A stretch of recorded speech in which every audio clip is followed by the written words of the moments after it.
ஜெயிப்பாங்க. சரிங்களா? அதுல அக்ரிமெண்ட் எதுவும் இல்லை. அடுத்து கலிங்க போர் கிமு 261. அதுல அசோகர், கலிங்க மன்னன் பெயர் சசாங்கன். அப்புறம் தானேஸ்வர் போர், முகமது கஜினி, தானேஸ்வரர் மன்னர், கஜினி தான் ஜெயிப்பாரு. அடுத்து முதலாவது தரையன் போர், பிருத்திவிராஜ் சௌகான் விசஸ் முகமது கோரி. ஃபர்ஸ்ட்ல முகமது கோரி தோத்துருவாங்க, ரெண்டாவது போர்ல ஜெயிச்சிருவாங்க. அடுத்து வந்து செங்கிஸ்கான் படையெடுப்பு 1221. அவர் வந்து மத்திய ஆசியாவில இருந்து வருவாங்க. அடுத்து வந்து தைமூர் படையெடுப்பு 1398. இந்த தைமூர் எல்லாமே மத்திய ஆசியாவை தான். நேற்று நம்ம பார்த்த பாபருக்குமே சொந்த ஊர் பாத்தீங்கன்னா இன்னைக்கு இருக்கக்கூடிய கஜகஸ்தான். சரிங்களா? கஜகஸ்தான்ல தான் அவர் வந்து ஒரு சிறு பகுதியை பர்கானான்னு சொல்லுவாங்க. பர்கானாங்கிற இடத்த தான் அவர் ஆட்சி செய்வார். பர்கானாங்கிறது ஒரு சின்ன ஜமீன் மாதிரி. இந்த பர்கானால இருந்து அவர் என்ன பண்ணுவார்னா, நம்ம வந்து ஒரு பெரிய பரப்பளவை ஆட்சி பண்ணணும் அப்படின்னு எல்லாருக்குமே அந்த எண்ணங்கள் இருக்கும். அவர் வந்து மத்திய ஆசியாவில் பிடிக்கணும்னு நினைப்பாரு. ஆனா அவரு எண்ணங்கள் நிறைவேறும். ஆனா அவர் வந்து என்னன்னா இந்தியாவுக்கு வந்துருவாரு. சரிங்களா? அதுல வந்து இந்த முகலாயர் அப்படிங்கிறத அந்த வேலையை வந்து பாபர் வெறுத்ததாக வரலாற்று இருக்கு. அவர் வந்து தன்னை தைமூர் வம்சத்தில் வந்தவர்னு சொல்லதான் பெருமைப்படுறாரு. இந்த தைமூர் வந்து இந்தியாவின் மீது படையெடுத்தது வந்து 1398. ஆனா தைமூரோட மூதாதையர்கள்லாம் இருக்காங்க. அதனால பாபரே வந்து பாத்தீங்கன்னா தாய் வழியில் மங்கோலிய வம்சத்தை சார்ந்தவர். சரிங்களா? அடுத்து முதல் பானிபட் போர் 1526. பாபர் இப்ராஹிம் லோடி. பாபர் வந்து ஆட்சி செஞ்சது 4 வருஷம் தான். 4 வருஷம் போர் நடக்கும். அதுல வந்து சந்தோரி போரும்பாங்க, கான்வா போரும்பாங்க. அதெல்லாம் முக்கியம் இல்லை. உங்களுக்கு கேட்கக்கூடியது பானிபட் போர் கேட்கலாம். அடுத்து வந்து கான்வா போர். பாபருக்கும் அதுல ராஜபுத்திரரும் போட்டிருக்கு, ராணா சங்கர்னு எழுதிக்கோங்க. அடுத்து இரண்டாம் பானிபட் போர், அக்பர் விசஸ் ஹெமு. இல்ல அக்பர் தான் ஜெயிப்பாங்க. அடுத்து தலைக்கோட்டை போர், டெல்லி சுல்தானியர்களுக்கும் விஜயநகர பேரரசுகளுக்கும். இந்த தலைக்கோட்டை போர் தான் தென்னிந்தியாவில் முகலாயர் ஆட்சி ஏற்பட வழிவகுத்தது. நோட் பண்ணி வச்சுக்கோங்க. இந்தியாவில் முகலாயர் ஆட்சி, நீங்க சுல்தான்களின் ஆட்சினா நீங்க தரையன் போருக்கு போயிடணும். முகலாயர்களின் ஆட்சினா முதலாம் பானிபட் போர். இந்தியாவில் முகலாயர் ஆட்சி ஏற்பட வழிவகை செய்த போர் வந்து முதலாம் பானிபட் போர். தென்னிந்தியாவில் முகலாயர்களின் ஆட்சி ஏற்பட வழிவகை செய்த போர் தலைக்கோட்டை போர் 1565. தக்கான சுல்தான், அது தக்கான சுல்தான் கிடையாது, அடிச்சிருங்க. தக்காணத்துல சுல்தான் கிடையாது. டெல்லி சுல்தான் விசஸ் விஜயநகர பேரரசு. இந்த விஜயநகர பேரரசை தோற்றுவித்தவர் ஹரிஹரர் புக்கரர். கேட்கலாம், விஜயநகர பேரரசை தோற்றுவித்தவர்கள் ஹரிஹரர் புக்கரர் அப்படிங்கிற 2 பேராலதான் இந்த பேரரசு தோற்றுவிக்கப்படும். இங்க வந்து 4 வம்சம் இருக்கும். சங்கம, சாளுவ, துளுவ, அரவீடு, 4 வம்சம் இருக்கும். சரிங்களா? இததான் கிருஷ்ணதேவராயரும் ஒரு அரசர். அப்புறம் வந்து அடுத்து ஹால்டிகட் போர். ஹால்டிகட் போர் வந்து 1576. அக்பர், ராணா பிரதாப் சாகர்.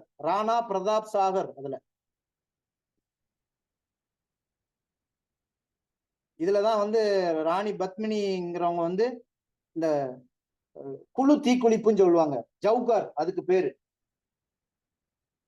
இப்ப கூட ஒரு 2 வருடத்துக்கு முன்னால ஒரு படம் வந்துச்சு, அந்த ஹிந்தி படம். அதுல கூட பாத்தீங்கன்னா குழு தீக்குளிப்பு இருக்கும். அதுக்கு பேரு ஜவுகார். அது அலாவுதீன் கில்ஜி தான் சார். அலாவுதீன் கில்ஜா? அலாவுதீன் கில்ஜி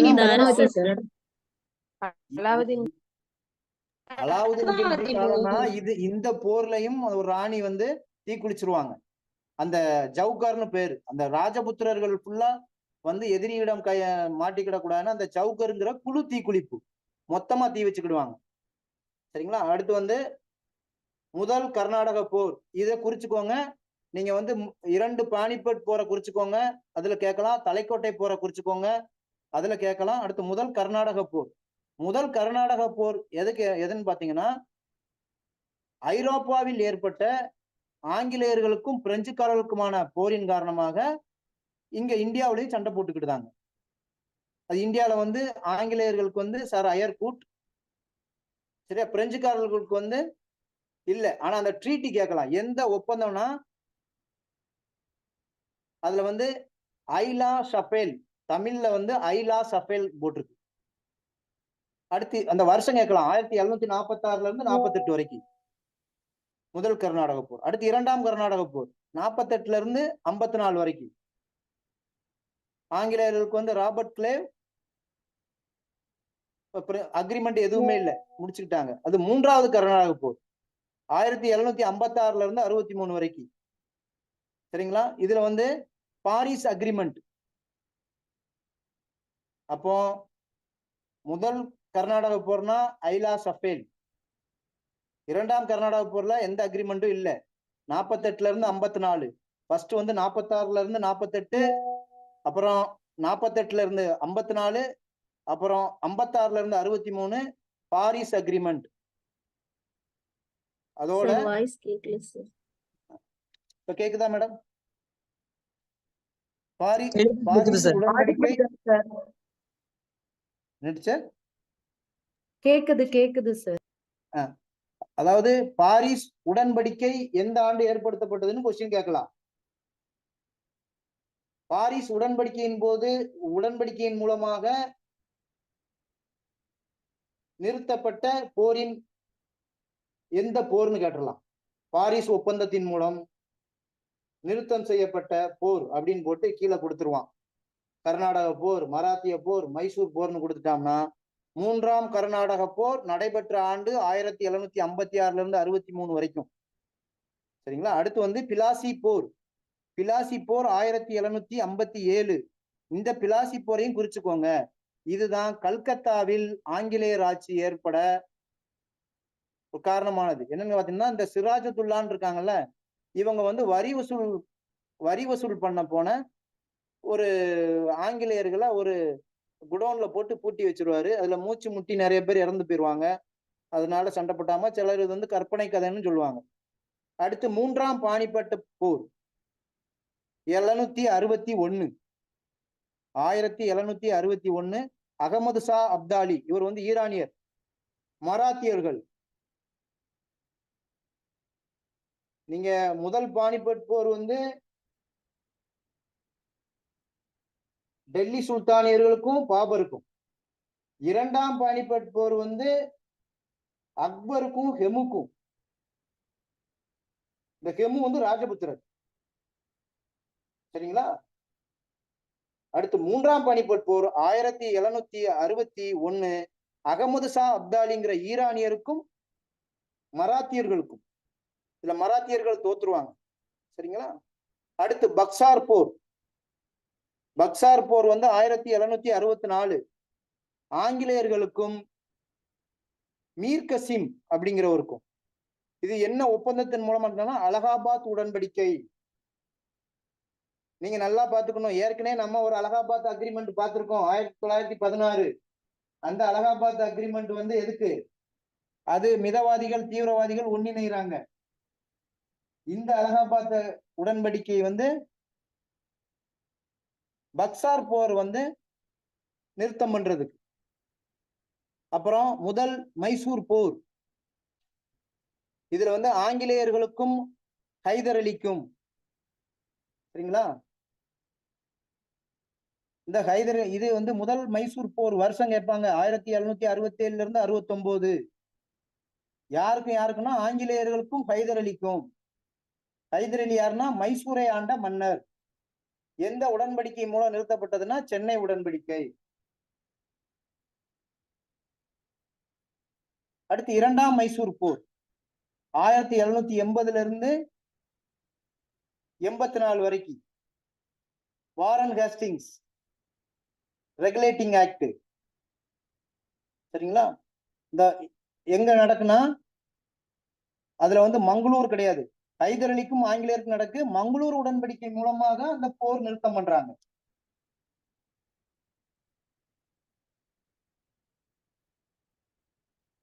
சரிங்களா? அடுத்து வந்து 3ஆம் மைசூர் போர்.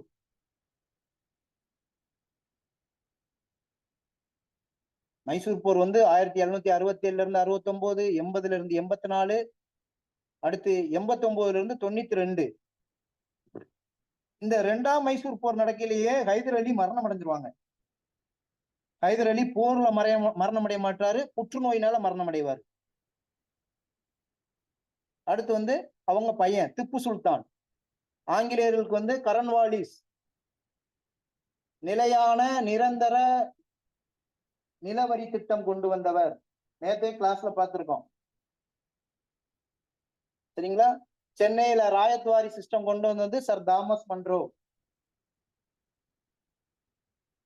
இப்போ 3ஆம் மைசூர் போர் கரன்வாலிஸ் பிரபுக்கும் திப்பு சுல்தானுக்கும் இடையில் நடைபெறுது. ஸ்ரீரங்கப்பட்டினம்.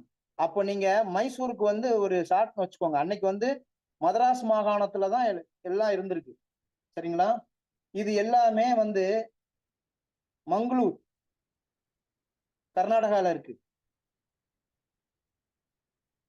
ஸ்ரீரங்கப்பட்டினம். சரிங்களா? இது எல்லாமே பாத்தீங்கன்னா தென்னிந்தியாவில் உள்ள பகுதி. ஃபர்ஸ்ட் சென்னை, அப்போ வந்து நீங்க சி போட்டுக்கோங்க. அடுத்து மங்களூர் எம், அடுத்து ஸ்ரீ எஸ் போட்டுக்கோங்க. அப்போ சிஎம்எஸ்னா முடிஞ்சு. இந்த அக்ரிமெண்ட் 3ம் சிஎம்எஸ் பக்கத்துல போட்டீங்கன்னா சென்னை, மங்களூர், மைசூர்னு போட்டக்கூடாது. சென்னை, மங்களூர், ஸ்ரீரங்கப்பட்டினம். 4வது மைசூர் போர் நடக்கும் 1799. திப்பு அதுல வந்து வீரமரணம் அடைஞ்சிருவாங்க. சரிங்களா? அடுத்து வந்து 1ஆம் மராத்திய போர்.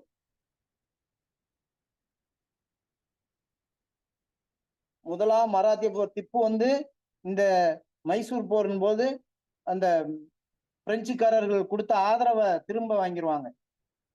அதனால அவரு படைபலம் இல்லாம மரணம் அடைஞ்சிருவாங்க. முதல் மராத்திய போர் 1776 முதல் 82 வரை மராத்தியர்களுக்கும் ஆங்கிலேயர் வெள்ளேசி பிரபு அவங்களுக்கான படைக்கும் இடையில் நடக்கு சால்பை அக்ரிமெண்ட். சால்பை. சரிங்களா? சால்பை அக்ரிமெண்ட். அடுத்து 2ஆம் மராத்திய போர் வந்து ஆங்கிலேயர்கள் வெள்ளைசிலி தான் மராத்தியருக்கு இடையில் நடக்கு. ஃபர்ஸ்ட் போர்ல வந்து ஆங்கிலேயர்கள் தோத்துருவாங்க. அதனால சால்பை அக்ரிமெண்ட் போடுவாங்க. அடுத்து 2வது இதுல வந்து மராத்தியர்கள் ராஜ்காட் அக்ரிமெண்ட். இதுல உங்களுக்கு என்ன வரணும்னா, ராஜ்காட்டுங்கிறது வந்து குஜராத்ல இருக்கு. இது மராத்திய போருக்கு எப்படி நடக்கும்னா, மகாராஷ்டிராவில் இருந்து பிரிந்ததுதான் குஜராத். சரிங்களா? மொழிவாரி மாநிலம் பிரிக்கல. இந்த ராஜ்கட் இதுக்கும் ஷார்ட் கட் நீங்க பக்கத்திலே போட்டுக்கலாம். எஸ்ஆர்னு போட்டுக்கலாம். சால்பை ராஜ்கட். 3ஆம் மராத்திய போர் 1817 இருந்து 18. ஆங்கிலேய மராத்தியர்கள் முழுவதுமா வீழ்த்தப்படுவாங்க. அப்ப எந்த அக்ரிமெண்ட்டும் தேவையில்லை. யாரு யுத்தத்துல தோக்குற சூழல்ல இருக்காங்களோ அவங்க உடன்படிக்கையை நாடி செல்லுவாங்க. அடுத்து முதல் சீக்கிய போர் 1845 இருந்து 46 வரைக்கும் ஆங்கிலேயர்களுக்கும் சீக்கியருக்கும் லாகூர் உடன்படிக்கை. 2வது சீக்கிய போர்ல சீக்கியர்கள் தோத்துருவாங்க. எந்த அக்ரிமெண்ட்டும் இல்லை. அடுத்து பார்மிய போர்னா ஆங்கிலேயர்களுக்கும் இன்னைக்கு இருக்கக்கூடிய பர்மா, அது இந்தியாவோட தான் இருந்திருக்கு, மியான்மர், அது அங்க நடந்த சண்டை. யாங்கூன் உடன்படிக்கை. யாங்கூன் போட்டிருக்கு, இன் போட்டுக்கோங்க. Yangon agreement.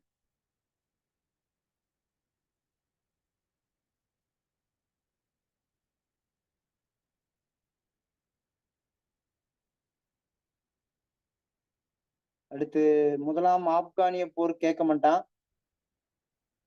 2ஆம் பார்மிய போரும் அதுல வந்து தோத்துருவாங்க. அடுத்து யூனிட் 2 இந்திய அரசியலமைப்பு. இந்திய அரசியலமைப்பு. அப்போ இந்திய அரசியலமைப்புன்னு பக்கத்துல கொடுங்க. இந்திய அரசியலமைப்பு என்பது பகுதி நெகிழும் மற்றும் நெகிழாத்தன்மை கொண்டது. இந்த கொஸ்டின் கேட்டிருக்கான். இந்திய அரசியலமைப்பு சட்டம் என்பது நெகிழும் தன்மை கொண்டது, நெகிழாத்தன்மை கொண்டது. பகுதி நெகிழும் மற்றும் பகுதி நெகிழா தன்மை உடையது. ஆனா சில விஷயங்கள்ல நெளிவு சுழிவா போகும், சில விஷயங்கள்ல மாற்ற முடியாது. சரிங்களா? இந்திய அரசியலமைப்பு சபையின் நிரந்தர தலைவர், அரசியலமைப்பு நிர்ணய சபையின் நிரந்தர தலைவர் டாக்டர் ராஜேந்திர பிரசாத். இந்திய அரசியலமைப்பு நிர்ணய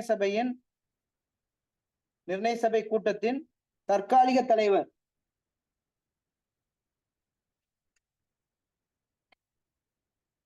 சச்சிதானந்த சின்ஹா.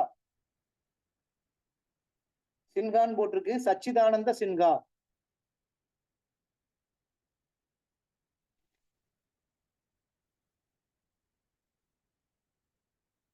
இது நம்ம ஜீலம் போர் இருக்குல்ல, இந்த ஜீலம் போர்ல வந்து அலெக்சாண்டர் நம்ம பாக்குறோம்.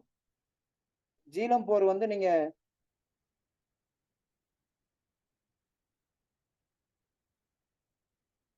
ஜீலம் போருக்கு நேரம் இது பண்ணிக்கோங்க. அலெக்சாண்டர் வந்து அந்த கிரீஸ் நாட்டை சேர்ந்தவர். அலெக்சாண்டர் வந்து கிரீஸ் நாடு, கிரீஸ்ல இருந்து வராங்க.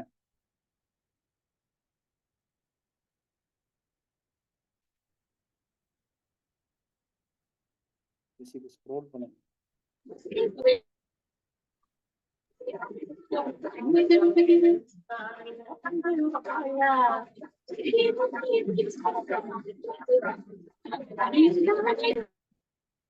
சார் பாட்னில போஸ்னோர் சார்.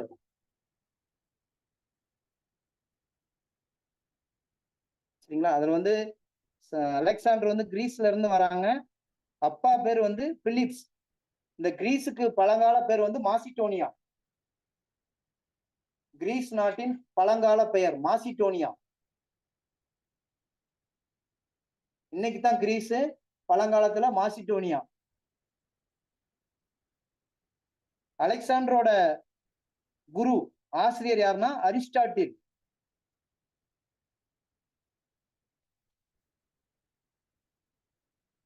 அப்புறம் அப்படியே வந்துருங்க, அரசியலமைப்பு வந்துருங்க.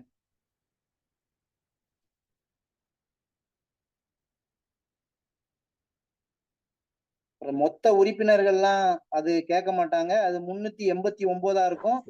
அந்த பாக் பிரிவினையினப்போ நிறைய பேர் வெளியில போயிருவாங்க. 299 ஆயிரும். அது தேவையில்ல. அரசியலமைப்பு வரைவு குழுவின் தலைவர் 29/8/1947 இந்திய அரசியலமைப்பின் வரைவு குழு தலைவர் வந்து யாருன்னு பாத்தீங்கன்னா டாக்டர்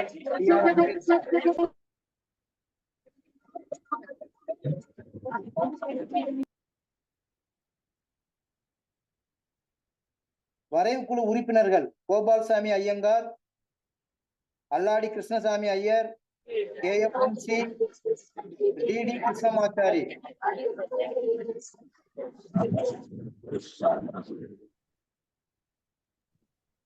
சரிங்களா? இந்த வந்து இவங்கெல்லாம் வந்து அந்த வரைவு குழுவோட உறுப்பினர்கள். வரைவு குழு உறுப்பினர்கள் யாருன்னு கேட்டாலும் கோபால்சாமி ஐயங்கார், அல்லாடி கிருஷ்ணசாமி ஐயர், KM முன்சி, DD கிருஷ்ணமாச்சாரி. சரிங்களா? இந்த 4 பேரும் உறுப்பினர்கள். அதுல வந்து வரைவு குழு தலைவர் வந்து BR அம்பேத்கர். இந்த குரூப் 1 கொஸ்டின் எழுதிக்குவாங்க. இந்திய அரசியலமைப்பு சட்டம் இயற்றுவதற்கு எடுத்துக்கொள்ளப்பட்ட காலம்.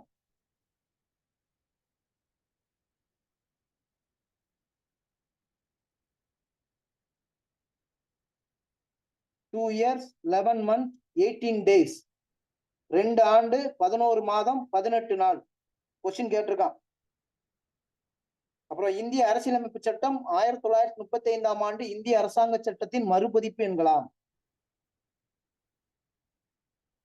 அப்போ இந்திய அரசியலமைப்பு சட்டம் ஏற்றுக்கொள்ளப்பட்ட நாள் அடாப்டட் 26/11/1949.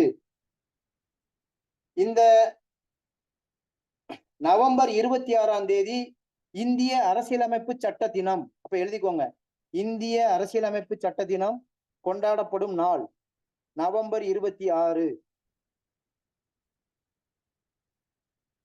சரிங்களா? சார் அந்த எடுத்துக்கொண்ட காலம் இந்திய அரசியலமைப்பு சொல்றேன், 2 ஆண்டு 11 மாதம் 18 நாள். சரிங்களா? அப்புறம் இந்திய அரசியலமைப்பு சட்டம் நடைமுறைக்கு வந்தது 26/1/1950. சுதந்திர இந்தியாவின் முதல் குடியரசுத் தலைவர் doctor Rajendra Prasad. Sir 26/11/1949 sir. உங்க வாய்ஸ் பிரேக் ஆகுது டீச்சர். அது வந்து ஏற்றுக்கொள்ளப்பட்டது, என்போர்ஸ்மெண்ட் பண்ணது.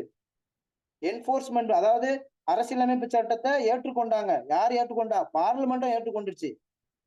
அதை மறுபடியும் நடைமுறைப்படுத்தணும்ல, என்போர்ஸ்மெண்ட். அது வந்து 26/1/1950. சார் வாய்ஸ் ஸ்லோவா கேக்குதுங்க சார். உங்களுக்கு மட்டுமா எல்லாருக்கும் அப்படிதான் கேட்கா? இல்ல கரெக்டா கேக்குதுங்க சார். சரிங்க. தெளிவா கேக்குது. நெட் முடிஞ்சா ஸ்லோவா கேக்கும். அடுத்து ஜம்மு காஷ்மீர் மாநிலம் இந்திய sir excuse me sir. Sir சொல்லுங்க சார்.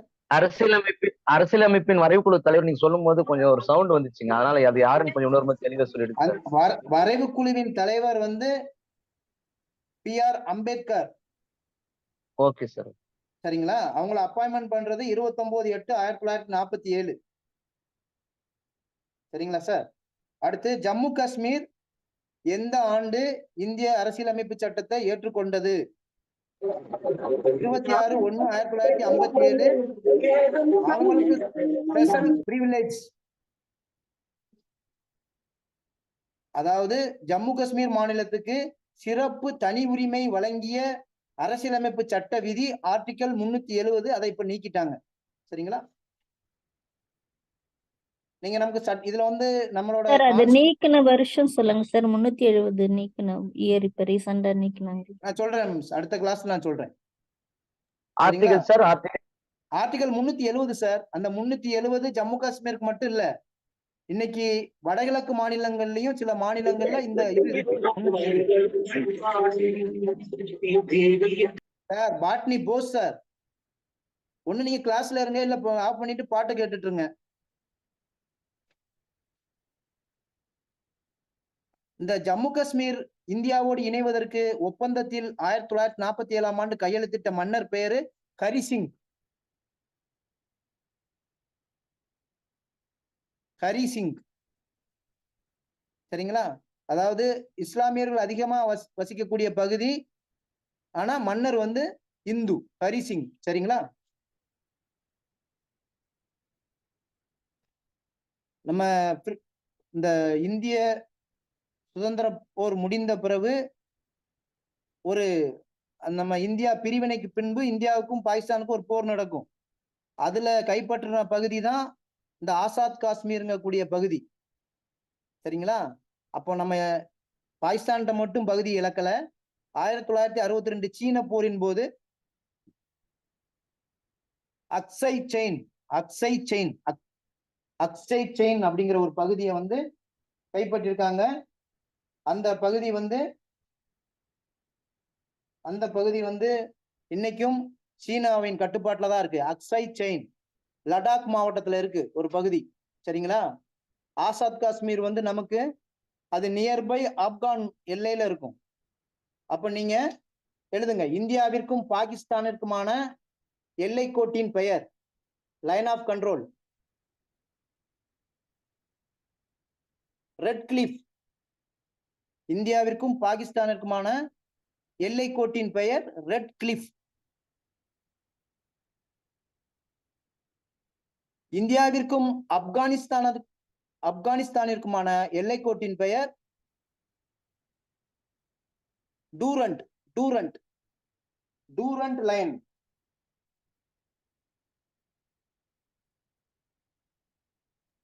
சார் ஸ்கிரீன் கொஞ்சம் மேல கொஞ்சம் ஸ்க்ரால் பண்ணுங்க சார்.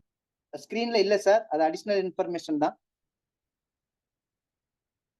சார். இன்னொரு வாட்டி சொல்லுங்க சார். இந்தியாவிற்கும் பாகிஸ்தானுக்குமான எல்லை கோட்டின் பெயர் ரெட் கிளிஃப்.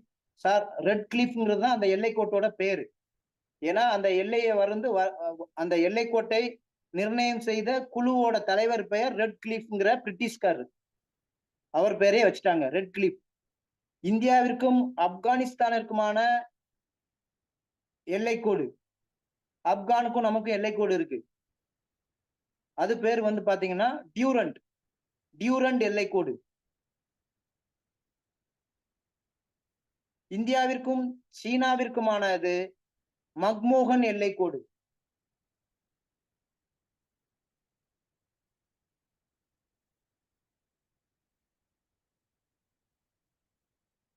இது வந்து கேட்டிருக்கான் டியூரண்ட்.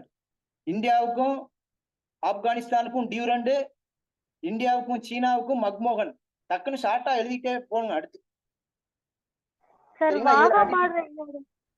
வாகா பார்டர் எல்லாம் வந்து அது நம்மளா வச்சுக்கிட்டது. வாகா கிடையாது. இந்தியாவில இருக்கிறது அட்டாரிங்கிற பகுதி தான் இங்க இருக்கு. வாகா வந்து பாகிஸ்தான்ல இருக்கு. அதெல்லாம் கிடையாது. கொஸ்டின் தான் கேட்டிருக்கான். அப்படி பார்த்தா கட்சி வளைகுடால ஒரு இது இருக்கு, 24வது பரலல் அப்படின்னு. பரலல்னா எல்லை கோடும்பாங்க. 24வது எல்லைக்கோடு குஜராத்ல இருக்கு. அதை எழுதிக்கோங்க. இந்தியா பாகிஸ்தானுக்கு இடையில் உள்ள குஜராத் மாநிலத்தில் அமைந்துள்ள இந்தியா பாகிஸ்தான் எல்லைக்கோட்டின் பெயர் 24வது எல்லைக்கோடு. டீச்சர் ஆர்டிகல் 370 கேட்டீங்க. அது வந்து 2019 அந்த 370 நீக்குனாங்க. அது அத கொண்டு வந்தது ஆகஸ்ட் 5ல கொண்டு வந்தாங்க. ஏன்னா அந்த வருஷம் வந்து 2ஆ பிரிச்சுட்டாங்க. ஜம்மு காஷ்மீர் வந்து யூனியன், அது ஒரு யூனியன் டெரிட்டரி, லடாக் ஒரு யூனியன் டெரிட்டரி. சரிங்களா? இந்த தீர்மானத்தை கொண்டு வந்தது அப்போதைய உள்துறை அமைச்சர் அமித்ஷா. இப்பவும் அவங்கதான்.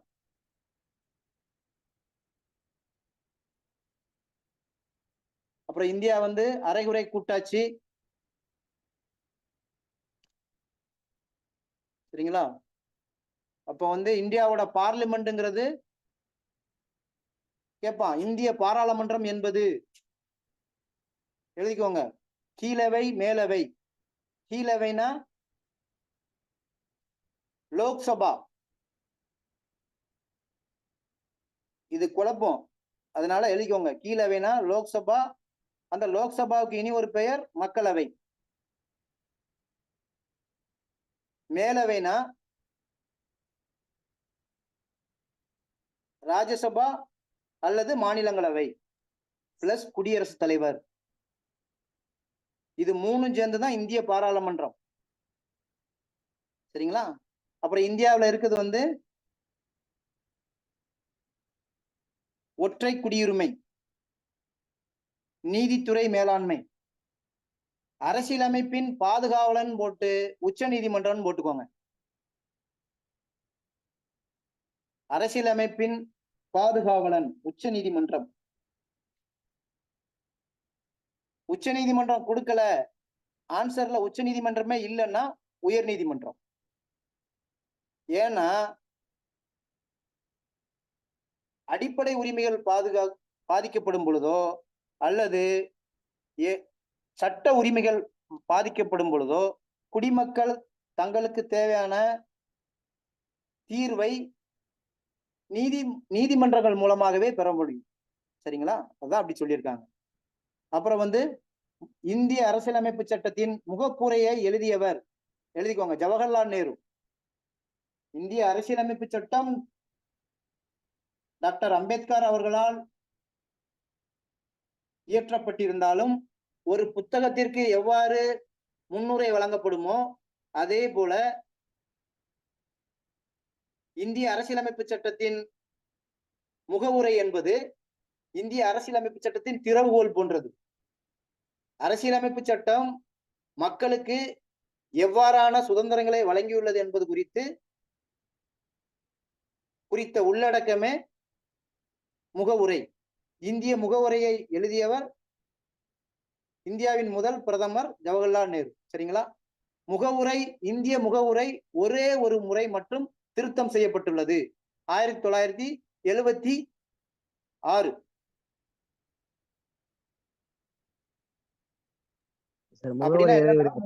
முகவுரையும் திருத்தம் செய்யலாம்.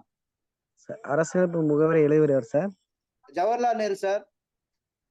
Thank you sir. Sir year sir 72 76ங்களா sir? Sir excuse me sir, இந்த 1976ல முதல் முறையாக முகவரை திருத்தம் செஞ்சவங்க யாரா இருக்கு? 1972லயே திருத்துவாங்க. அதுல வந்து இந்த சமூக சமத்துவம்ங்கிறது கொண்டு வருவாங்க. அது என்போர்ஸ்மெண்ட் வந்தது 1976. சரிங்களா? அப்போ சார் அந்த திருத்தம் யார் செய்தாங்கன்னு தெரியுங்களா? திருத்தம் வந்து பார்லிமெண்ட்ல தான் செய்ய முடியும். திருத்தம் வேற தனிநபர் செய்ய முடியாது. அரசியலமைப்பு சட்டத்துல திருத்தங்கள் மேற்கொள்றது பாராளுமன்றத்துக்கு மட்டும்தான் அந்த அதிகாரம் இருக்கு. தனிநபர் யாரும் செய்ய முடியாது. சரிங்களா? அப்போ வந்து இந்திரா காந்தி பீரியட், இந்திரா காந்தி பிரதமரா இருக்கும்போது 42வது சட்ட திருத்தம். ஆமா டீச்சர், அது 42வது சட்ட திருத்தத்தை வந்து ஒரு அரசியலமைப்பு புத்தகம்னே சொல்லுவாங்க. அது பின்னால இருக்கு, நான் சொல்றேன்.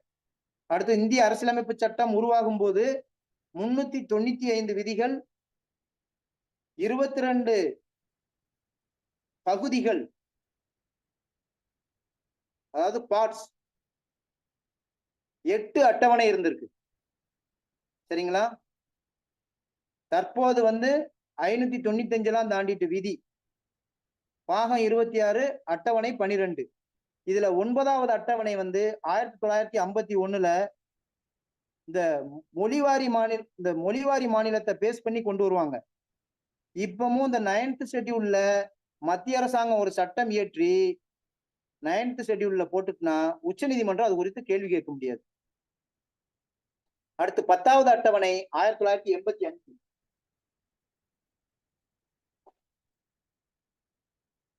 10வது அட்டவணை 1985 கட்சித்தாவல் தடை சட்டம்.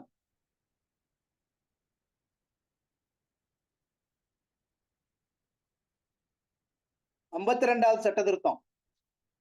இந்த கட்சித்தாவல் தடை சட்டம் என்பது 52வது சட்ட திருத்தம். அடுத்து அட்டவணை 11-12. அட்டவணை 11-12 எதுன்னு பாத்தீங்கன்னா, அட்டவணை 11 வந்து பஞ்சாயத்து ராஜ், 12 வந்து நகர்பாலிகா. அதாவது அட்டவணை 11 வந்து உள்ளாட்சி நிர்வாகம், 12 வந்து நகராட்சி நிர்வாகம். இது எப்ப கொண்டு வந்தாங்கன்னா 1992. அப்ப இந்தியாவிலே முதலாக பஞ்சாயத்து தேர்தல் அல்லது பஞ்சாயத்து ராஜ் அமைப்பை உருவாக்கிய மாநிலம் ராஜஸ்தான், 1959. 57 சட்டம் கொண்டு வருவாங்க, 59 இது வந்துடும். அப்புறம் இந்திய அரசியலமைப்பு முக்கிய அதாவது நம்ம அரசியலமைப்பு சட்டம் என்பது உலகில் உள்ள அரசியலமைப்பு சட்டங்களில் இருக்கக்கூடிய சிறப்புகள் எல்லாம் நம்ம எடுத்து வச்சிருப்போம். சரிங்களா? அதனால இது ஒரு பேரவுட் சிஸ்டம் தான், கடன் வாங்கப்பட்ட ஒரு அமைப்பு. அப்ப இதுல வந்து நாடாளுமன்ற அமைப்பு, நாடாளுமன்றங்களின் உரிமை, ரூல் ஆஃப் லா, அதோட குடியுரிமைன்னு எழுதிக்கோங்க. இதெல்லாம் இங்கிலாந்துல இருந்து எடுத்திருக்கோம். கொஸ்டின் கேட்பான் இதெல்லாம்.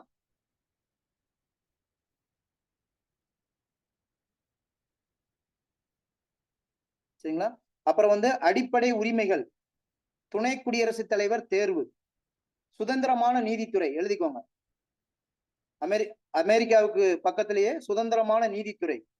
அப்ப நம்ம வந்து ஜுடிஷியல் சிஸ்டம் எந்த நாட்டை ஃபாலோ பண்றோம்னா அமெரிக்கா.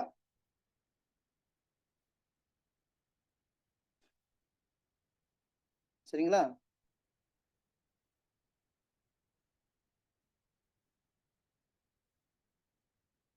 அப்புறம் வந்து கூட்டாட்சி தத்துவம், கனடான்னு போட்டிருக்கு, எழுதிக்கோங்க.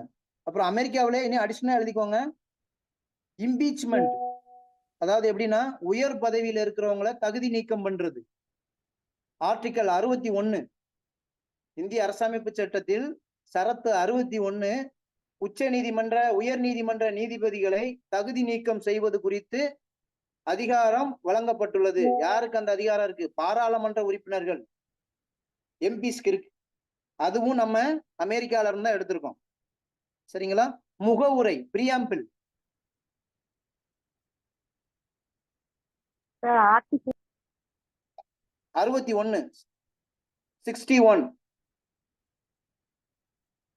அடுத்து முகவுரையும் நம்ம அமெரிக்கா ஃபாலோ பண்ணி தான் நம்ம கொண்டு வந்திருக்கோம். சரிங்களா? அடுத்து வந்துட்டு கூட்டாட்சி, அதாவது கூட்டாட்சி நடைமுறை எந்த நாட்டிலே பின்பற்றி இந்திய அரசின் சட்டத்தில் இயற்றப்பட்டுள்ளதுன்னா கனடா. கனடானாலே கூட்டாட்சி தத்துவத்தை கொண்டு வந்துடும் நம்ம. அடுத்து அவசர நிலை பிரகடனம்,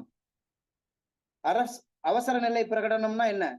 இந்தியாவுல 3 விதமான எமர்ஜென்சி டிக்ளேர் பண்ண முடியும். மத்தியில வந்து ஆட்சி கலைச்சு குடியரசுத் தலைவர் ஆட்சி கொண்டு வருவது ஆர்டிகல் 352 சென்ட்ரல் கவர்மெண்ட்டை கலைக்கிறது. ஸ்டேட் கவர்மெண்ட்டை கலைக்கிறது கவர்னரோட ரிப்போர்ட் படி, அறிக்கையின் அடிப்படையில் குடியரசுத் தலைவர் ஆட்சி மாநிலத்தில் நடைமுறைப்படுத்தப்படும். குடியரசுத் தலைவரோட ரெப்ரசன்டேட்டிவா கவர்னர் இருந்து அதை ஃபாலோ பண்ணுவாங்க. அதுக்கான இது ஆர்டிகல் 356. பேப்பர்ல கூட பாப்பீங்க, 356 பயன்படுத்துங்கம்பாங்க. மாநிலத்துல ஆட்சி கலைப்பு.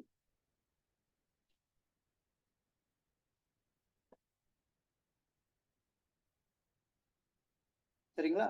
அப்புறம் இனி ஒண்ணு என்னன்னா ஆர்டிகல் 360. ஆர்டிகல் 352 ஃபார் சென்ட்ரல் கவர்மெண்டா சார்? ஆமா சார். 356 வந்து state state government. Government. Okay sir. 360 வந்து பினான்சியல் எமர்ஜென்சி. இது இந்தியாவில இது வரைக்கும் வரவே இல்லை. இது வந்துச்சுன்னா அரசு ஊழியர்கள், அரசு உயர் பதவியில் இருக்கிறவங்களோட சேலரியை குறைக்கலாம். சரிங்களா?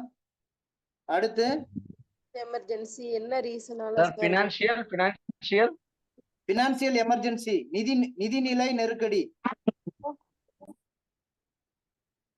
சரிங்களா? அதாவது இந்தியாவுல வந்து ஒரு ஸ்டெபிலிட்டியான growth இல்ல வந்து பொருளாதாரம் பாதிப்படைஞ்சிருச்சு, நாடு வந்து மிக ஒரு மோசமான நிதி நிலையில இருக்குன்னா நம்ம குடியரசுத் தலைவர் இந்த ஆர்டிகல் 360 பயன்படுத்தி ஆட்சியை கலைச்சு அவங்க இது பண்ணுவாங்க. சரிங்களா? அதுக்கும் அதிகாரமும் குடியரசுத் தலைவருக்கு இருக்கு. இல்ல ஏதோ அரேஞ்ச் மேரேஜ்னு சொல்லுங்க.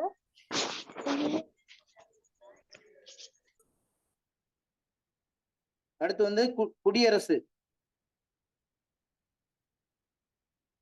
இல்ல அடுத்து வந்து இந்த வெய்மர் ஆக்ட், அடிப்படை அவசர நிலை வந்து அது வெய்மர் சட்டம்னு போட்டுக்கோங்க. இந்த அவசர நிலை பிரகடனப்படுத்தப்பட்டிருக்கும் போது அடிப்படை உரிமைகளை ரத்து செய்யலாம். அடுத்து வழிகாட்டும் நெறிமுறைகள் ராஜ்யசபா உறுப்பினர் நியமனம் வந்து அயர்லாந்து. அந்த அயர்லாந்து பக்கத்திலே குடியரசுத் தலைவர் தேர்வு முறை, அதுவும் அயர்லாந்து தான்.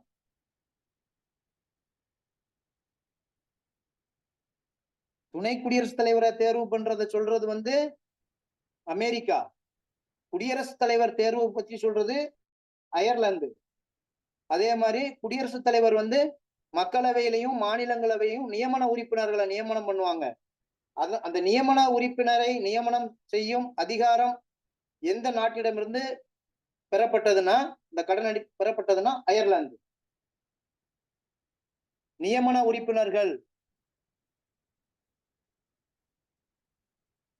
நியமனம் செய்யும் அதிகாரம் அயர்லாந்து நாட்டினை பின்பற்றி இந்திய அரசியலமைப்பு சட்டத்தில் உள்ளது. சரிங்களா? அடுத்து வந்து அடிப்படை கடமைகள். ரஷ்யா, ரஷ்யால இருந்து 5 இயர் பிளான். இந்த 5 இயர் பிளான் வந்து இந்தியாவில தான் 5 இயர் பிளான், ரஷ்யால வந்து 7 இயர் பிளான், 7 ஆண்டு திட்டம்.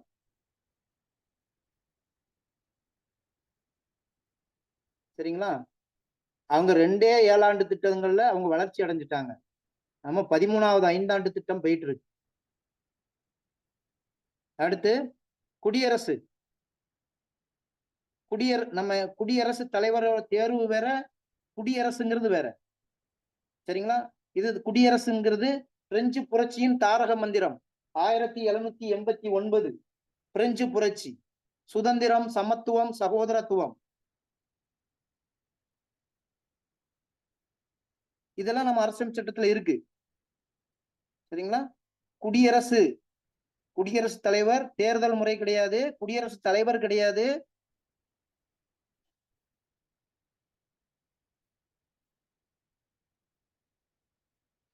சரிங்களா? இதெல்லாம் வந்து பிரான்ஸ்ல இருந்து எடுத்திருக்கோம். அப்புறம் வந்து பொதுப்பட்டியல்.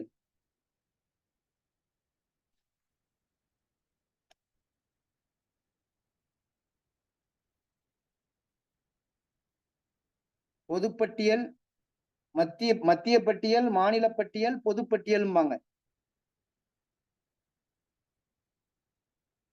சரிங்களா? அது வந்து எங்கன்னா ஆஸ்திரேலியால இருந்து எடுத்திருக்கோம். அதே ஆஸ்திரேலியாவுக்கு நேர நாடாளுமன்ற கூட்டுக்குழு கூட்டம், இதுவும் ஆஸ்திரேலியாவில இருந்து தான் நம்ம எடுத்திருக்கோம். இந்த பொதுப்பட்டியல் இருக்குல்ல, இது ஆல்ரெடி கொஸ்டின். பொதுப்பட்டியல் வந்து இந்திய அரசின் சட்டத்துல 97 துறை பொதுப்பட்டியல்ல இருக்கும்.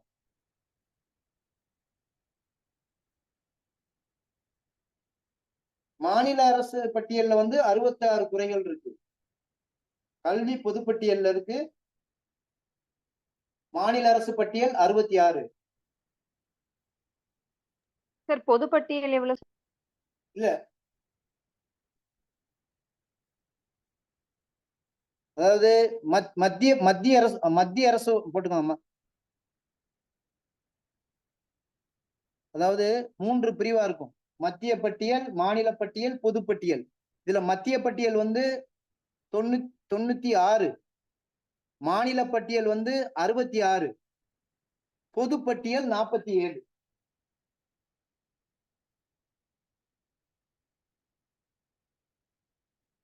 சரிங்களா? 47. அப்புறம் வந்து எக்ஸ்கியூஸ் மீ சார். சார் சொல்லுங்க டீச்சர்.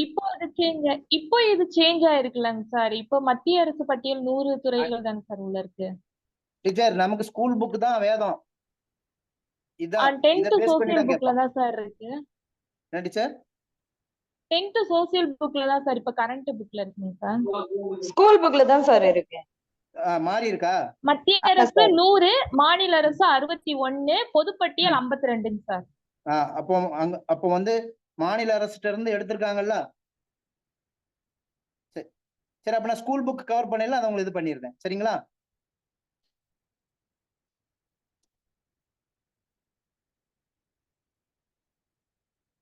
அடுத்து டீச்சர் சட்ட திருத்தம். நம்ம அரசியலமைப்பு சட்டத்தை திருத்தம் செய்யக்கூடிய முறை, அதாவது எந்த நாட்டுல இருந்து எடுத்திருக்கோம்னா, இந்திய அரசியலமைப்பு சட்டத்தை திருத்தம் பண்ணுவதற்கான வழிவகை செய்துள்ள சரத்து வந்து ஆர்டிகல் 368.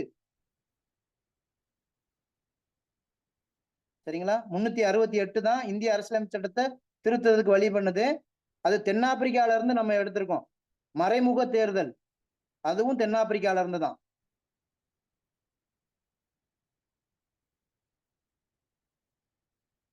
அப்புறம் ஜப்பான்ல இருந்து, கீழே எழுதிக்கோங்க, ஜப்பான்ல இருந்து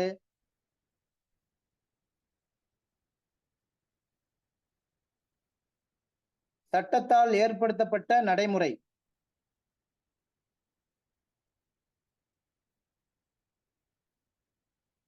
அடுத்து பாத்துக்கோங்க, கீழே முகப்புரைனாலும் முகவுரைனாலும் ஒண்ணுதான். சமதர்ம ஜப்பான் மற்றும் சொல்லுங்க sir. Sir excuse me, Japan சொல்லுங்க சார். சட்டத்தால் ஏற்படுத்தப்பட்ட நடைமுறை. சரிங்களா? அப்போ நம்ம எழுதப்பட்ட அரசியலமைப்பு சட்டம் நம்ம சொல்றோம்ல, அப்போ உலகில் எழுதப்படாத அரசியலமைப்பு சட்டம் இருக்கானா? இங்கிலாந்துல வந்து எழுதப்படாத அரசியலமைப்பு சட்டம். அவங்க வந்து பழக்க வழக்கத்துக்கு தான் அங்க மரியாதை. சரிங்களா?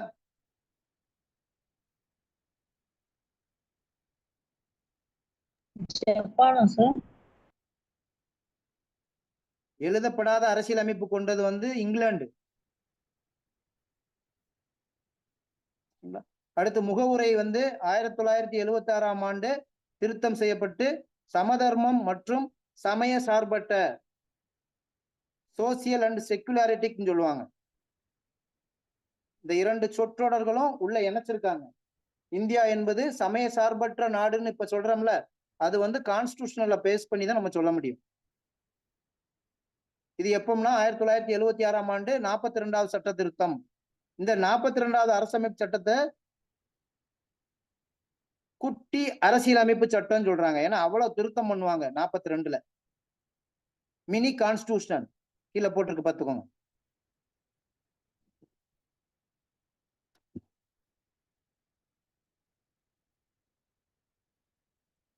அடுத்து மாநிலங்கள் சீரமைப்பு கமிட்டி, அதாவது இந்த மொழிவாரி மாநிலம். ஃபர்ஸ்ட் தார் கமிட்டி போடுவாங்க.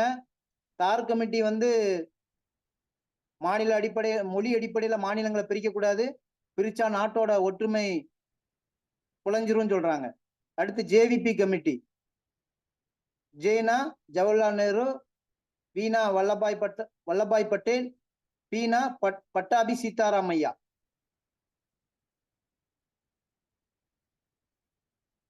சரிங்களா?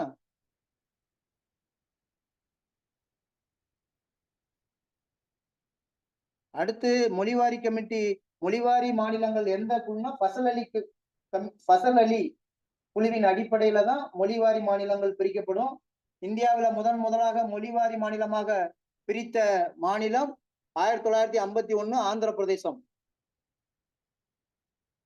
1953 1953ல ஆந்திரா பிரிஞ்சிரும்.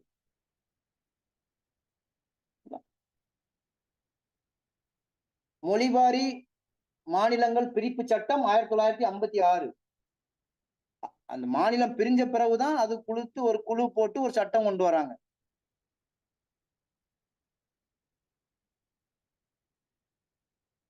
அடுத்து துணை குடியரசுத் தலைவர். துணை குடியரசுத் தலைவர் வந்து இவர் ராஜ்யசபையின் தலைவர் ஆவார். ராஜ்யசபானா மாநிலங்களவை. இப்ப யார் இருக்கான்னா ஜெகதீப் தன்கர். இப்ப துணை குடியரசுத் தலைவர், இந்தியாவோட துணை குடியரசுத் தலைவர் ஜெகதீப் தன்கர். துணை குடியரசுத் தலைவர் ஆவதுக்கான வயது 35. குடியரசுத் தலைவர் பதவி காலியாகும் போது இவர் பொறுப்பா இருப்பார், இன்சார்ஜ். இந்த துணை குடியரசுத் தலைவர் தேர்வு என்பது மக்களவையும் மாநிலங்களவையிலையும் இருக்கக்கூடிய உறுப்பினர்களால தேர்வு செய்யப்படுவாங்க. எம்எல்ஏஸ் இதுல ஓட்டு போட முடியாது.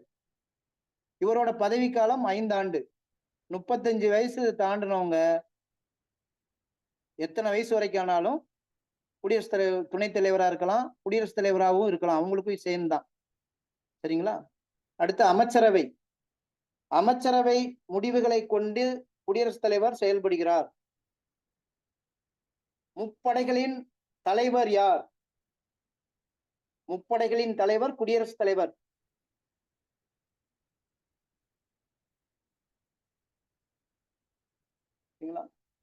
அமைச்சரவை கூட்டு பொறுப்பாக நாடாளுமன்றத்திற்கும் தனித்தனியாக குடியரசுத் தலைவர்களுக்கும் பொறுப்பானவர்கள்.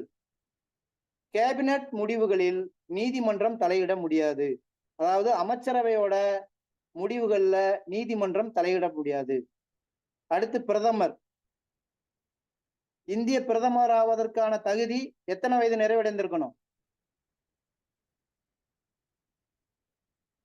எத்தனை வயசு நிறைவடைஞ்சிருந்தா எம்பியா இருக்கலாம்? 35. 25 வயது.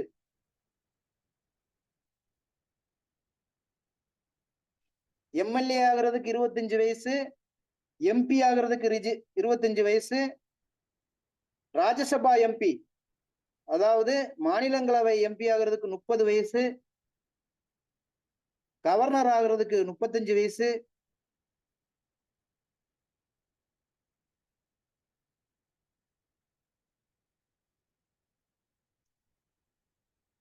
சரிங்களா? சரி, மேயர் ஆகிறதுக்கு எத்தனை வயசு? 21 சார். 21. சரிங்களா? Very good sir. 21 வயது நிறைவடைந்தவர்கள் உள்ளாட்சி பிரதிநிதியாக போட்டியிடலாம். போட்டியிடலாம்னா பதவிக்கு எலிஜிபிள்னு அர்த்தம். அடுத்து பிரதமர். இவர் தான் வந்து திட்டக்குழு, பிளானிங் கமிஷன். இப்ப திட்டக்குழு கிடையாது, நிதிக்குழு. திட்டக்குழு எடுத்தாச்சு, அதுக்கு பேர் தான் நிதி ஆயோக்.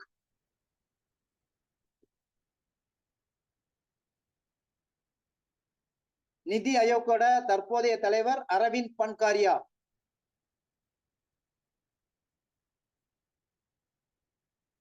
அடுத்து தேசிய வளர்ச்சி குழு, நேஷனல் டெவலப்மெண்ட் கவுன்சில். இது ஏற்படுத்தப்பட்டது 1952.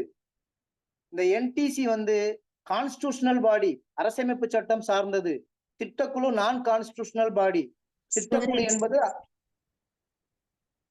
திட்டக்குழு என்பது அரசியலமைப்பு சட்டம் சாராதது. சரிங்களா?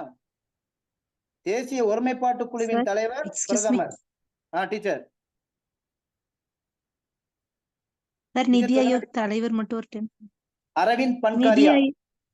அரவிந்த் பன்காரியா. சார் துணைத் தலைவருடைய பேரு சுமன் பெரி இல்லைங்க சார்? இல்ல துணைத் தலைவர் பேரு இல்ல, அரவிந்த் பன்காரியா. கொஸ்டின் கேட்டிருக்கான். என்ன கேட்டிருக்காருன்னா, அரவிந்த் பன்காரியா முன்னாடி இருந்தாருங்க சார், இப்ப சுமன் பெரி மாறி இருக்காருல்ல சார்? இல்ல இப்பவும் அரவிந்த் பன்காரியா தான். சரிங்களா? அடுத்து என்டிசி அதுல போட்டுக்கோங்க. Finance commission. பினான்ஸ் கமிஷன் பத்தி, நிதிக்குழு பத்தி இந்திய அரசியலமைப்பு சட்டம் சொல்லி இருக்கு. ஆர்டிகல் 280. இந்த பிரதமர் வந்து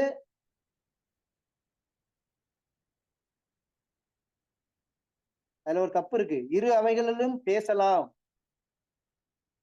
ஆனால் வாக்களிக்க முடியாதுன்னு போட்டா 2 அவைகளிலும் வாக்களிக்க முடியாது. ஏதாவது ஒரு இதுல வாக்களிக்கலாம். அவர் ராஜ்யசபா உறுப்பினரா இருந்தா மாநிலங்களவையில வாக்களிக்கலாம். மக்களால் தேர்வு செய்யப்பட்டிருந்தா மக்களவை அல்லது லோக்சபால ஓட்டு போடலாம். ஜனாதிபதி வந்து ஹெட் ஆஃப் தி ஸ்டேட். பிரதமர் வந்து இது வந்து என்னன்னா, இவர் வந்து ஆக்சுவல் ஹெட். ஜனாதிபதி வந்து அரசின் தலைவர். அரசாங்கத்தின் தலைவர் வந்து ஹெட் ஆஃப் கவர்மெண்ட் வந்து பிரதமர். இவர் வந்து குடியரசுத் தலைவர் வந்து நாமினல் ஹெட். பிரதமர் வந்து ரியல் ஹெட். அப்புறம் வந்து பார்லிமெண்ட். ஏற்கனவே சொன்னோம்ல, பாராளுமன்றம் என்பது மக்களவை, மாநிலங்களவை மற்றும் குடியரசுத் தலைவர் அப்படின்னு சொல்ற விதி ஆர்டிகல் வந்து 79.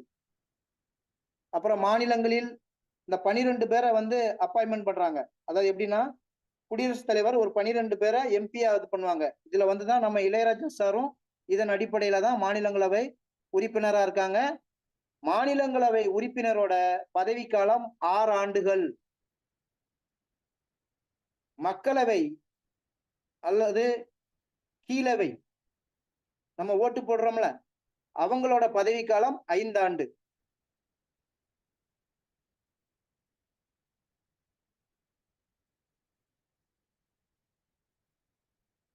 சரிங்களா?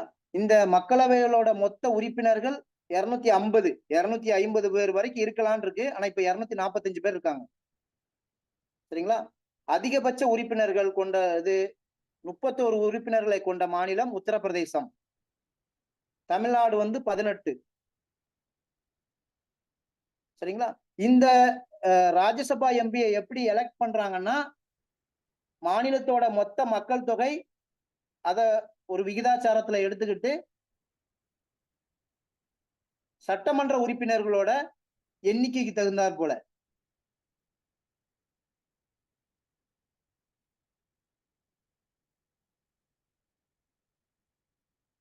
சரிங்களா? குறைந்தபட்ச வயது இங்க 30. ஃபசல் அலி கமிட்டி அறிக்கையின் அடிப்படையில் மொழிவாரின் மாநிலங்கள் பிரிக்கப்பட்டது. சரிங்களா? ஆந்திர பிரதேசம் 1953.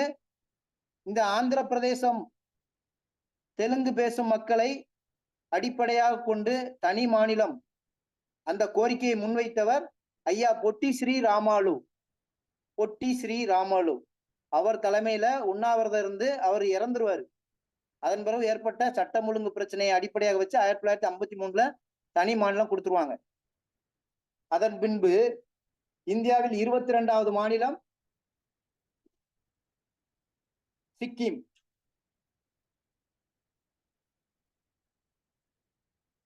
சரிங்களா? அந்த அதுல இக்கிம்னு இருக்கு, அதை சீன் மாத்திக்கோங்க.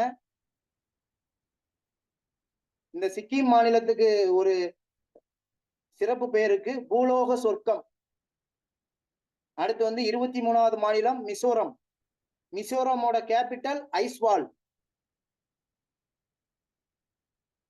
24வது மாநிலம் அருணாச்சல பிரதேசம். அதோட கேபிட்டல் இட்டாநகர். அப்புறம் 25வது மாநிலம் கேட்டிருக்கான் கோவா. அதோட கேபிட்டல் பானர்ஜி. அடுத்து இந்தியாவின் 26வது மாநிலம் சத்தீஸ்கர். சத்தீஸ்கரோட கேபிட்டல் ராய்ப்பூர்.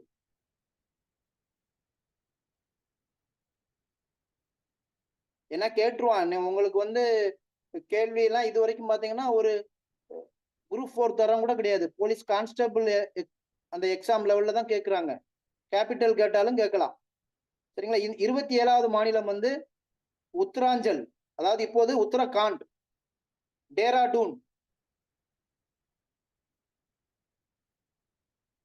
அடுத்து 28வது மாநிலம் ஜார்க்கண்ட், ராஞ்சி.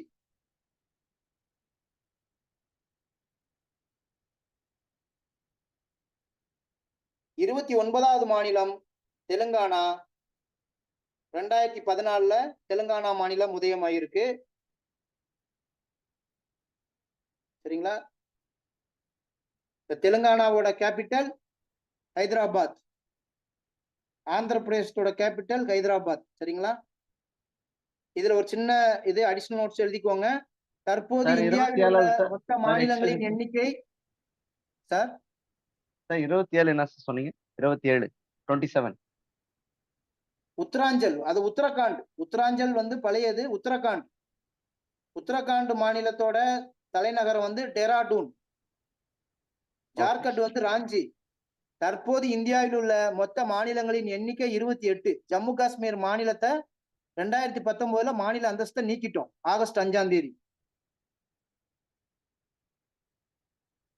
அப்ப இந்தியாவில் தற்போது உள்ள மாநிலங்களின் எண்ணிக்கைன்னு கேட்டா 28. Sir excuse me sir excuse me sir சொல்லுங்க டீச்சர். ஆந்திராவோட கேபிட்டல் அமராவதி. அமராவதி தான் இனி எஸ்டாப்ளிஷ்மெண்ட் ஆகல. அமராவதி தானே சார்? அமராவதி எஸ்டாப்ளிஷ் ஆகல. அமராவதியில வந்து தலைநகர நிறுவனம்னு திட்டம் போட்டது சந்திரபாபு நாயுடு ஆட்சி, பழைய ஆட்சியில. அதை ஜெகன்மோகன் ரெட்டி வந்தோடனே அதை அப்படியே நுப்பாட்டி வச்சுட்டாங்க. ஹைதராபாத்ல தான் இருக்கு. இப்ப மறுபடி அமராவதியா நாங்க ஆக்குவோம்னு சொல்றாங்க. சரிங்களா. அப்புறம் இந்திய குடியுரிமை சட்டம் 1955 நிறைவேற்றப்பட்டது. அதாவது குடியுரிமையை பத்தி அரசியலமைப்பு சட்டத்துல விதி ஆர்டிகல் 1ல இருந்து 4 வரைக்கும் சொல்லியிருக்காங்க. அரசமைப்பு சட்டத்துல சார் ஒரு டவுட் சார். தெலுங்கானா ஆந்திர பிரதேஷ் ரெண்டுக்குமே ஹைதராபாத் தான் ஹெட் குவார்டர்ஸா சார்? ஆமாங்க சார். அமராவதியில வந்து ஆந்திராவோட தலைநகரை ஏற்படுத்தணும்னு திட்டம் இருக்கு. அதை செஞ்ச வேலையை வந்து ஆட்சி மாற்றத்தினால ஜெகன்மோகன் ரெட்டி ஆட்சி வந்தோடனே அப்படி நுப்பாட்டி வச்சிருவாங்க. இப்ப மறுபடி சந்திரபாபு நாயுடு வந்திருக்கிறதுனால மறுபடியும் அந்த வேலை நடந்துட்டு இருக்கு. சார் தெலுங்கானா 3 ஹெட் குவார்டர்ஸ் சொல்லியிருந்தாங்கல்ல சார்? அமராவதி சார் இல்ல, அது எதுவுமே எஸ்டாப்ளிஷ் ஆகல. அது நம்ம வேணா அரசியலுக்காண்டி நம்ம அதை பேசிக்கலாம். அவங்களோட தலைமையகம் எங்க இருக்குன்னா ஹைதராபாத் தான் இருக்கு. ஹைதராபாத்ல தான் அவங்களோட நீதிமன்றமும் இருக்கு, உயர் நீதிமன்றமும். சரிங்களா. ரெண்டுமே தெலுங்கு பேசக்கூடிய மக்கள் உள்ளதுதான். சரிங்களா. அதுல யூனியன் டெரிட்டரி மட்டும் இதுக்கு முன்னால 7ன்னு நம்ம படிச்சிருப்போம். அது இப்போ அடிஷனலா 2 ஆயிருக்கு. லடாக்கும் ஜம்மு காஷ்மீரும். சரிங்களா. சரிங்க சார். நெக்ஸ்ட் கிளாஸ் பார்ப்போம். சார் எதுவும் டவுட் இருக்கா சார்? சார் கடைசி ஆட் பண்ண யூனியன் டெரிட்டரி லடாக்கும் இன்னொன்னு என்ன சார்? ஜம்மு காஷ்மீரும் லடாக்கும். Thank you sir. சார் மொத்தம் 9 ஆமாங்க டீச்சர். மாநிலத்துல 1 குறைஞ்சிருக்கு, யூனியன் டெரிட்டரியில 2 கூடி இருக்கு. ஏன்னா அங்க ஜம்மு காஷ்மீரை 2ஆ பிரிச்சுட்டாங்க.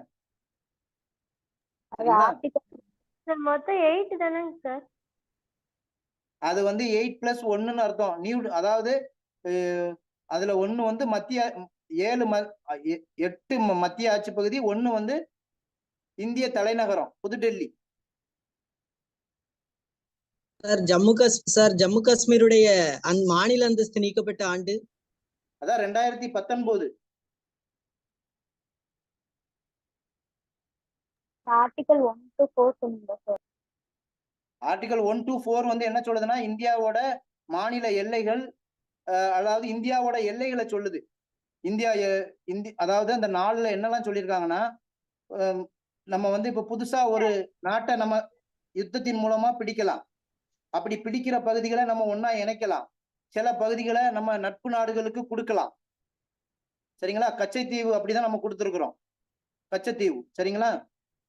அதே மாதிரி வெஸ்ட் பெங்கால்ல ஒரு பகுதியை கொடுத்து உயர் நீதிமன்றம், உச்ச நீதிமன்றம் வந்து கண்டனம் தெரிவிச்சு திருப்பி வாங்கியிருக்காங்க வங்காளதேசத்துல இருந்து. சரிங்களா? சரி, வேற ஏதாவது doubt? Sir excuse me sir. Sir Udham Singh சொன்னீங்களங்க சார், லாலா லஜபதி ராய் தாக்குதல் பழி வாங்கினேன். ஆக்சுவலி அவர் ஜாலியன் வாலாபாக் படுகொலைக்கு தானே சார் மைக்கேல் ஓ டயரை வந்து இது பண்ணிருப்பாரு.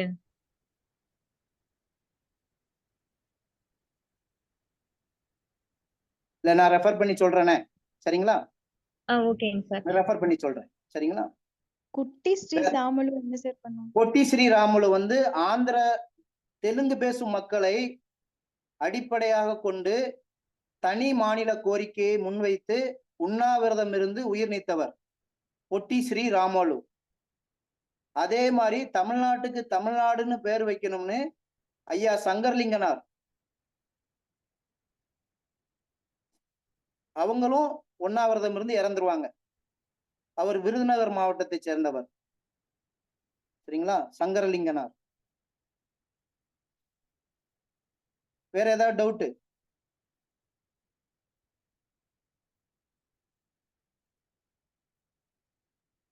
சரி டீச்சர், கிளாஸ் முடிச்சிருவோம் teacher. Thank you sir. Thank you sir.